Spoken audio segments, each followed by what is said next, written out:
अस्सलाम वालेकुम, आदाब। मैं हूं खलील फरहाद और आप देख रहे हैं वर्ल्ड न्यूज़। शुरुआत करते हैं हेडलाइंस से। अमेरिका का सनसनीखेज इंकशाफ, कहा पाकिस्तान तैयार कर रहा है ऐसी दूरमार बैलिस्टिक मिसाइल जो अमेरिका के अंदर तक बना सकती है निशाना। अमेरिका ने पाक बैलिस्टिक मिसाइल प्रोग्राम वाली 4 कंपनियों पर लगाई पाबंदी। यमन के हौसियों ने इस्राएली शहर तेल अवीव को बनाया बैलिस्टिक मिसाइलों से निशाना, मच गई भगदड़। इस्राएल ने जवाबी हमला करते हुए यमन में हौसियों के कई ठिकानों को किया तबाह, 9 अफराद भी हुए हलाक।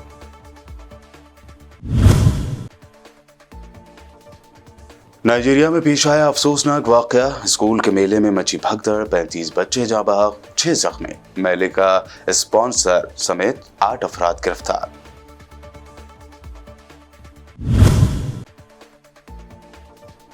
आरएसएस चीफ मोहन भागवत ने क्या मोदी और योगी पर की है तनकीद। कहा कुछ लोग रोज मंदिर मस्जिद करके हिंदुओं के लीडर बनने की कर रहे हैं कोशिश, जो है नाकाबिल कबूल। पार्लियामेंट के अहाते में बीजेपी लीडरों के साथ धक्का मुक्की का मामला, राहुल गांधी के खिलाफ एफआईआर। कांग्रेस कायद ने कहा भाजपा और आरएसएस की सोच अंबेडकर और आईन मुखालिफ है। और राजस्थान के शहर जयपुर के हाईवे पर 2 टैंकरों के दरमियान टक्कर से हुआ बड़ा हादसा, भयानक आग में जिंदा जलकर मारे गए 7 लोग, 30 गाड़ियां जलकर हुई खाक, बेशतर जख्मियों की हालत तशवीशनाक। ये थी हेडलाइंस। बढ़ते हैं खबरों की तफसील की जानिब। अमेरिका ने सनसनीखेज इंकशाफ करते हुए दावा किया है कि एटमी हथियारों से लैस पाकिस्तान दूरमार मिसाइलों की ऐसी सलाहियत हासिल कर रहा है जो आखिरकार उसे इस काबिल बना देगी कि वो साउथ एशिया से बाहर बिशमुल अमेरिका के अंदर तक अहदाफ को निशाना बना सके। अमेरिका के deputy national security adviser John Finer ने इस हैरानकुन इंकशाफ में कहा कि इस्लामाबाद के रवैये से इस बारे में हकीकी मानों में सवालात पैदा हुए कि उसके बैलिस्टिक मिसाइल प्रोग्राम के मकासद क्या है। जॉन फाइनर ने यह इंकशाफ ऐसे मौके पर किया है जब एक दिन पहले ही अमेरिका ने पाकिस्तान के बैलिस्टिक मिसाइल प्रोग्राम से मुंसलिक एक रियासती इदारे समेत कई इदारों पर नई पाबंदियां आयद की है। यमन के हौसियों ने इस्राएली शहर तेल अवीव को बैलिस्टिक मिसाइलों से निशाना बनाया, जिसके जवाब में इस्राएल ने भी यमन के बंदरगाह पर हमला किया है।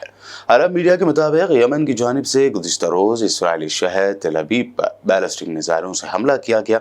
यमनी हौसियों के तर्जुमान ने कहा कि इस्राएली दारुल-हुकूमत तेल अवीव पर 2 बैलिस्टिक मिसाइल दागे गए हैं। गजा की हिमायत वो जारी रखेंगे और इस्राएली हमले हमें जवाब देने से नहीं रोक सकेंगे।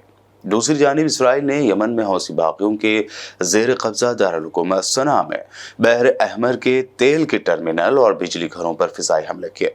हौसियों के सेटेलाइट चैनल अल-मसीरा ने तस्दीक की है कि सना और साहिली सूबे अल-हदीद में पावर स्टेशनों के साथ साथ बहर अहमर में रास ईसा के तेल के टर्मिनल को भी निशाना बनाया गया।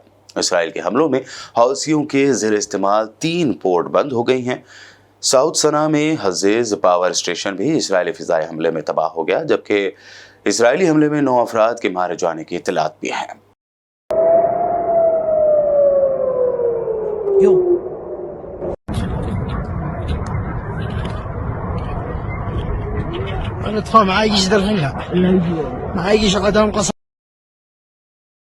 उधर गजा की पट्टी में काबिज इसराइली फौज ने बेघर अफराद की पनाहगाहों पर बमबारी की है, जिसके नतीजे में 20 शहरी शहीद और दर्जनों जख्मी हो गए। मकामी ज़राए का कहना है कि काबिज फौज के तैयारों ने 3 स्कूलों शाबान और रईस अल-करमा और अल-हाशमिया पर हमले किए, जिसमें कम अज कम 20 शहरी शहीद और मुतादिद जख्मी हो गए। सिविल डिफेंस ने एक बयान में कहा है कि उसका हमला गजा शहर के मशरक में अल-शाफ के इलाके में बेघर होने वाले अफराद को पनाह देने वाले शाबान और रईस स्कूल से मुतादिद शोहदा और जख्मियों को निकाला गया है। गजा और लेबनान जंग के बाद इसराइली फौज में बगावत के आसार दिखाई दे रहे हैं। दरअसल इसराइली मीडिया ने दावा किया है कि इसी साल के दौरान 500 सियोनी फौजी अफसरों ने अपने ओहदों से इस्तीफा दिया है। सियोनी अखबार इसराइली होम ने अपनी ताज़ा तरीन रिपोर्ट में दावा किया है कि रवां साल 500 सियोनी फौजी अफसर अपने ओहदों से मुस्तफ़ी हो चुके हैं। इससे पहले क़यास आराइयां की जा रही थी कि जंग खत्म होने के बाद बड़ी तादाद में इसराइली फौजी ऑफिसर्स इस्तीफा दे सकते हैं, ताहम मुबस्सिरीन की तौक़्क़ात के बरअक्स मुस्तफ़ी होने का सिलसिला पहले ही शुरू हो गया है। तुर्क सदर रजब तैयब एर्दोगान ने D8 सरबराही इजलास में इसराइल को हथियारों की फराहमी पर पाबंदी का मुतालबा कर दिया। इजलास से खिताब करते हुए तुर्क सदर ने कहा कि इसराइल को हथियारों की फराहमी पर पाबंदी और तिजारत खत्म करनी चाहिए। इसराइल को आलमी सतह पर तनहा करने से जवाबदेह ठहराया जा सकता है। उनका कहना था कि इसराइल के खिलाफ इस्लामी ममालिक की हैसियत से हमें इक़दामात की क़यादत करनी चाहिए।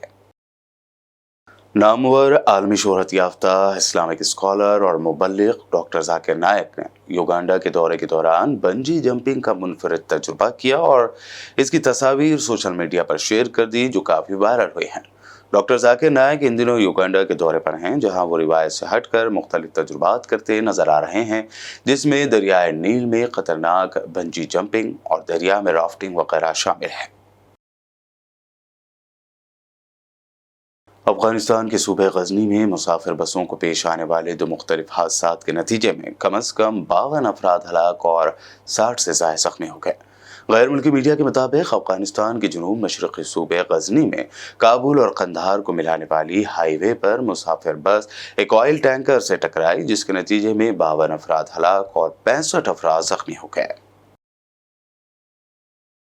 नाइजीरिया में स्कूल के मेले में भगदड़ मचने से 35 बच्चे जाँ बहक और 6 जख्मी हो गए। गैर मुल्की खबर रसाई एजेंसी का बताना है कि यह अफसोसनाक हादसा बुध के रोज साउथ वेस्ट नाइजीरिया के शहर अबादान में पेश आया। पुलिस तर्जुमान के मुताबिक स्कूल मेले में भगदड़ की तहकीकात के लिए 8 अफराद को गिरफ्तार किया गया है, जिनमें मेले का स्पॉन्सर भी शामिल है।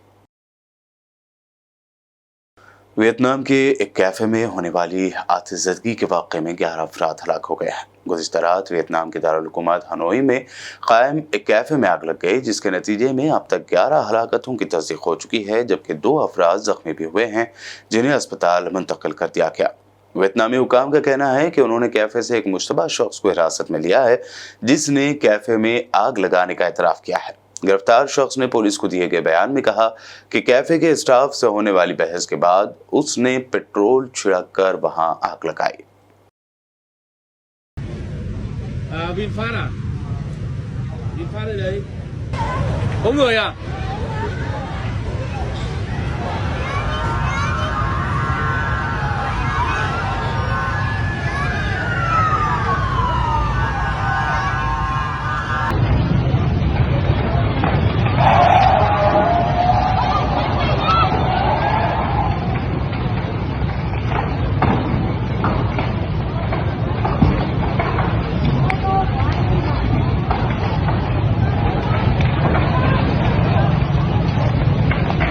बुलेटिन में खबरों का सिलसिला लगातार यूं ही जारी रहेगा। फिलहाल रुकते हैं छोटे से ब्रेक के लिए।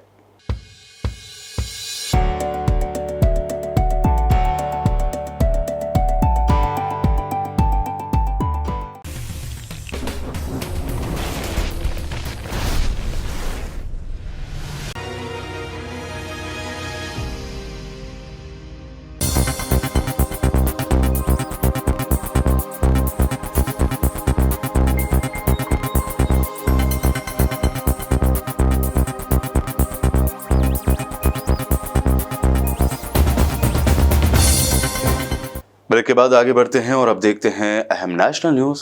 क्या आरएसएस और बीजेपी के दरमियान फिर दूरियां बढ़ने लगी हैं? दरअसल आरएसएस चीफ मोहन भागवत ने आज ऐसा बयान दिया है जिसे बीजेपी से जोड़कर देखा जा रहा है, खास तौर पर पीएम नरेंद्र मोदी और यूपी के सीएम योगी आदित्यनाथ से। मोहन भागवत ने कहा कि अयोध्या में राम मंदिर की तामीर के बाद कुछ लोग इस तरह के मुद्दे उठाकर हिंदुओं के लीडर बनने की कोशिश कर रहे हैं। ये नाकाबिल कबूल है। मुल्क के समाजी भाईचारे में ये रुकावट डालते हैं। भागवत के मुताबिक हर दिन मंदिर मस्जिद जैसे नए तनाज़े उठाए जा रहे हैं, जो नाकाबिल कबूल है। उन्होंने वाज़ेह किया कि राम मंदिर की तामीर हिंदुओं की अक़ीदत का मौजू था, लेकिन ऐसे तनाज़ात को बार बार उठाने से मुल्क के इत्तेहाद और सालिमियत को नुकसान पहुँच सकता है। इस मौके पर मोहन भागवत ने आखिरी मुगल बादशाह बहादुर शाह जफर का जिक्र करते हुए कहा कि उन्होंने अपने दौर में गाय के ज़बीहा पर पाबंदी लगाकर बेहतरीन पैगाम दिया था। उन्होंने ये भी कहा कि अंग्रेजों ने हिंदू और मुस्लिम कम्युनिटी के दरमियान दरार डालने की कोशिश की, जिससे अलहायदगी पसंदी बढ़ी और पाकिस्तान की तामीर हुई। कांग्रेस कायद राहुल गांधी ने कांग्रेस सदर मल्लिकार्जुन खड़गे के साथ एक प्रेस कॉन्फ्रेंस करते हुए दावा किया कि हम शुरू से कहते आ रहे हैं कि बीजेपी आरएसएस की सोच आइन मुखालिफ और अंबेडकर जी के खिलाफ है। मेन इशू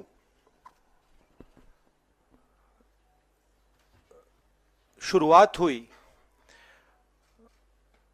पार्लियामेंट से कुछ दिन पहले, अदानी जी का वो यूएस में केस आया और पूरे टाइम बीजेपी ने उस पर डिस्कशन रोकने की कोशिश की और बीजेपी की बेसिक स्ट्रैटेजी थी कि ये अदानी का जो मामला है इसकी कोई चर्चा ना हो, इसका कोई डिस्कशन ना हो, ये दब जाए। और शुरुआत में इन्होंने ये फुल टाइम इनका काम था, कभी कुछ डिस्ट्रैक्शन करते हैं, कभी कुछ डिस्ट्रैक्शन करते हैं। उसके बाद अमित शाह जी का बयान आता है और हम पहले से कह रहे हैं कि जो बीजेपी आरएसएस की सोच है एंटी कॉन्स्टिट्यूशनल सोच है, एंटी अंबेडकर जी की सोच है और जो अंबेडकर जी की मेमोरी है, जो उनका कंट्रीब्यूशन है, उसको ये लोग मिटाना चाहते हैं, खत्म करना चाहते हैं। और डायरेक्टली इनके मंत्री ने, होम मिनिस्टर ने डायरेक्टली सबके सामने जो उनका माइंडसेट है वो सबके सामने उन्होंने दिखा दिया। हमने कहा कि अपॉलॉजी होनी चाहिए और उनको रिजाइन करना चाहिए, नहीं किया। और आज फिर से इन्होंने एक नया डिस्ट्रैक्शन शुरू किया है। हम अंबेडकर जी की स्टैचू से सारे एमपी शांति से पार्लियामेंट हाउस जा रहे थे। पार्लियामेंट हाउस के सीढ़ियों पे बीजेपी के एमपी लकड़ियां लिए हमारे सामने खड़े होते हैं, हमें अंदर नहीं जाने देते हैं और उसके बाद अब ये थोड़ा सा अपना फिर से डिस्ट्रैक्शन करने की कोशिश कर रहे हैं। रियलिटी ये है, इन्होंने अंबेडकर जी का अपमान किया है, उसकी अपॉलॉजी होनी चाहिए और रिजाइन करना चाहिए होम मिनिस्टर को। और जो मेन मुद्दा है जिसको ये मिटाना चाह रहे हैं, घुमाना चाह रहे हैं, मेन मुद्दा है कि नरेंद्र मोदी जी के मित्र अदानी जी के खिलाफ यूनाइटेड स्टेट्स में केस है, उनको वहां इंडाइट किया गया है और अदानी जी को नरेंद्र मोदी जी हिंदुस्तान बेच रहे हैं। यह मेन मुद्दा है और इसकी डिस्कशन ये लोग नहीं चाहते हैं। Thank you. आजाद रुकन पार्लियामेंट पप्पू यादव ने राहुल गांधी पर धक्का मुक्की करने के बीजेपी के इल्जाम को सरासर बेबुनियाद बताते हुए उस वक्त क्या हुआ इस बात की पोल खोल कर रख दी। गांधी जी भीतर में थे, मैं बुला के लाया राहुल गांधी जी को। अरे सारा सीसीटीवी फुटेज है, जांच कर लो। राहुल गांधी जी ने जिस महात्मा गांधी को नजदीक से महसूस किया है, नेहरू, लाल बहादुर शास्त्री पटेल को उन्होंने जिया है, तो उस व्यक्ति से आप तुम की भी उम्मीद मत करिए। वो तो सीधा कह रहे थे कि छोड़ दो बीच से, इन लोगों को हंगामा करने दो, बगल से निकल जाओ। वो तो प्रियंका गांधी जी से बहस करने लगे और धक्का मुक्की करने लगे, तब जाकर के वहां पर वो भी बीजेपी के जैन सांसद इस तरह का व्यवहार कर रहे थे। बीजेपी के सांसद, आज तक मैं 7 बार संसदीय जीवन में हूँ, यूनिवर्सिटी अध्यक्ष, आज तक मैंने इस तरह के माहौल लाइफ में मैंने नहीं देखा कि सत्ता पक्ष मारने पर उतारू हो जाए और गाली गलौज लगातार कर रहा है। प्रताप सारंगी जो कह रहे हैं कि राहुल गांधी, भैया प्रताप सारंगी जी का आप सीसीटीवी फुटेज निकाल लो, वहां पर है राहुल गांधी जी, एलओसी भीतर में है। राहुल गांधी जी तो खड़े तक नहीं हुए, चुपचाप साथ बगल से निकल गए। भैया जहां ये झूठ भी दुनिया को, देश को पता चलना चाहिए कि इन लोगों का आचरण प्रियंका गांधी जी को धक्का करने का किस तरह बात कर रहे थे। एक सांसद राहुल गांधी जी को सामने में गुंडा गुंडा कह रहे थे। क्या एलओसी को आप गुंडा गुंडा बोलोगे? इस तरह का व्यवहार करोगे? आप हमको बताओ। राहुल गांधी भीतर में है, उनको पता भी नहीं है। बाद में पता चला उनको कि सांसद के साथ धक्का मुक्की किया जा रहा है, प्रियंका जी बैठ गई हैं, तब वो अब भीतर आए और वो सबको उठा के ले गए, बोले चलो साइड से, हम लोग को बैठना नहीं है, इनको झगड़ने दो। राहुल गांधी तो 1 मिनट भी इनसे रगड़ा और झगड़ा करने राहुल गांधी पर पार्लियामेंट में धक्का मुक्की करने पर एफआईआर दर्ज हुई है। इस पर शिवसेना यूबीटी लीडर संजय राउत ने कहा कि वो उस वक्त राहुल गांधी के साथ थे। जख्मी होकर राहुल गांधी पर इल्जाम लगाने वाले बीजेपी के एमपी सारंगी और राजपूत को मैं जानता हूं, दोनों को ड्रामे का अवार्ड मिलना चाहिए। इसके अलावा संजय राउत ने अमित शाह, एकनाथ शिंदे और दीगर पर शदीद तनकीद भी की। भारतीय जनता पार्टी एक ऐसी पार्टी है जो खाली हाथ बैठी है। अमित शाह जी देश के गृह मंत्री है, बड़े नेता है।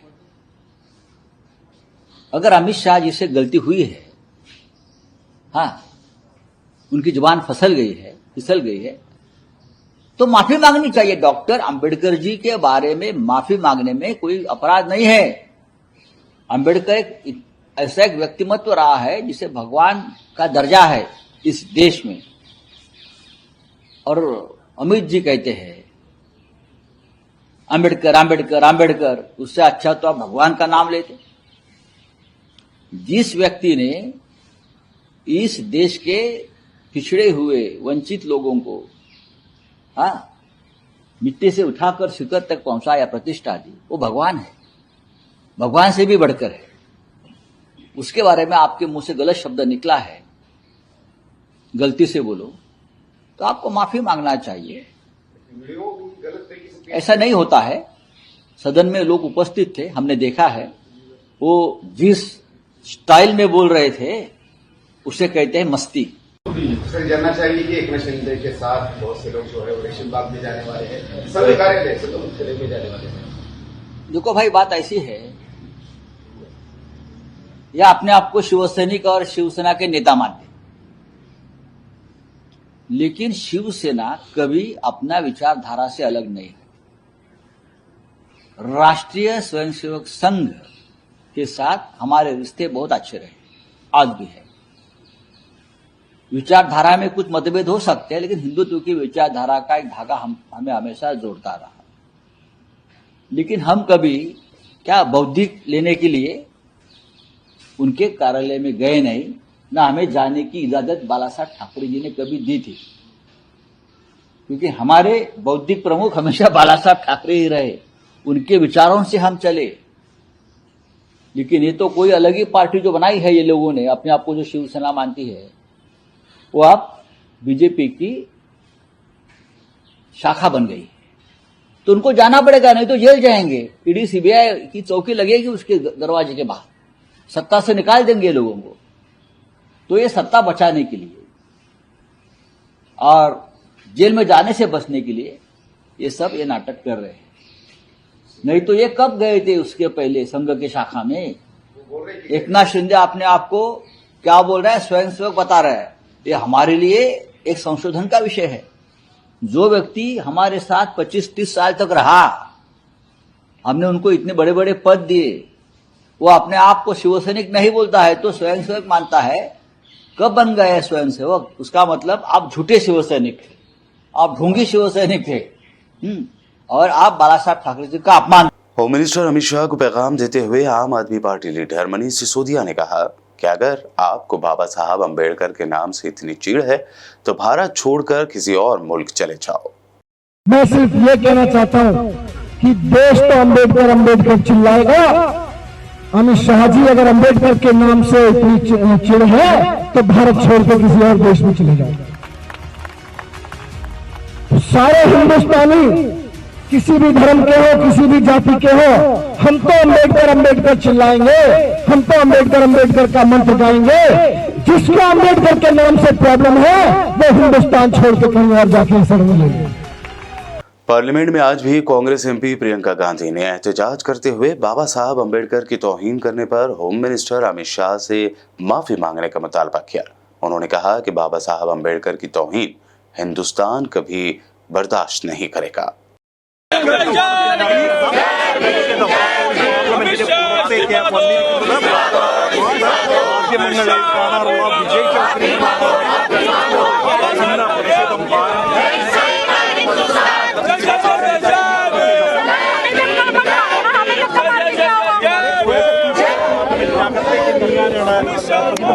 ഇന്ത്യ തീരുമാനം മുഴുവൻ ആംഗങ്ങളുടെയും നേതാക്കൾ പ്രതിപക്ഷ അംഗങ്ങൾ എത്തുമെന്നാണ് നേതാക്കൾ അറിയിച്ചിരിക്കുന്നത്. ഇവരെല്ലാം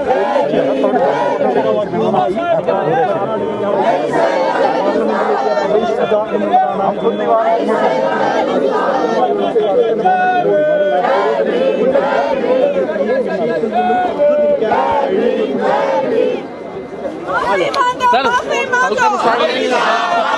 आपका हेड आ रहा है।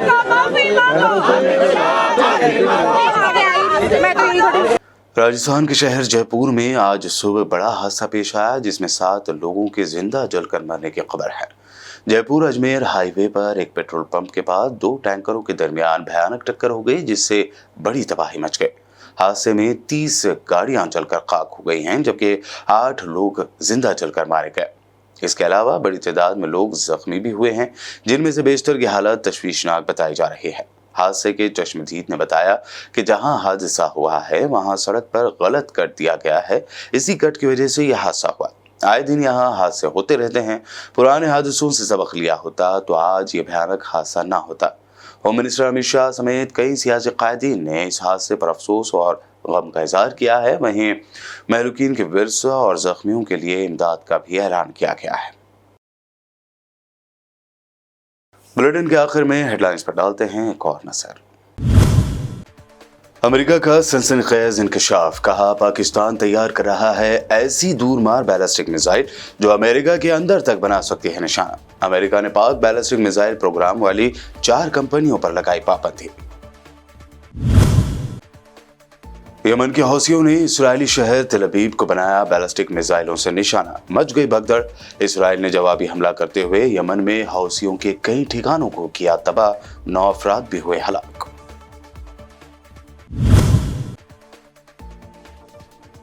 नाइजीरिया में पेश आया अफसोसनाक वाकया, स्कूल के मेले में मची भगदड़, 35 बच्चे जाँ बहक, 6 जख्मी। मेले का स्पॉन्सर समेत 8 अफराद गिरफ्तार।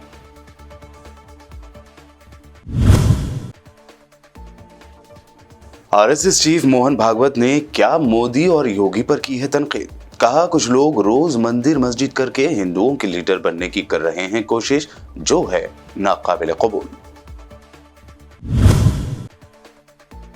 पार्लियामेंट के अहाते में बीजेपी लीडरों के साथ धक्का मुक्की का मामला, राहुल गांधी के खिलाफ एफआईआर। कांग्रेस कायद ने कहा भाजपा और आरएसएस की सोच अंबेडकर और आईन मुखालिफ है।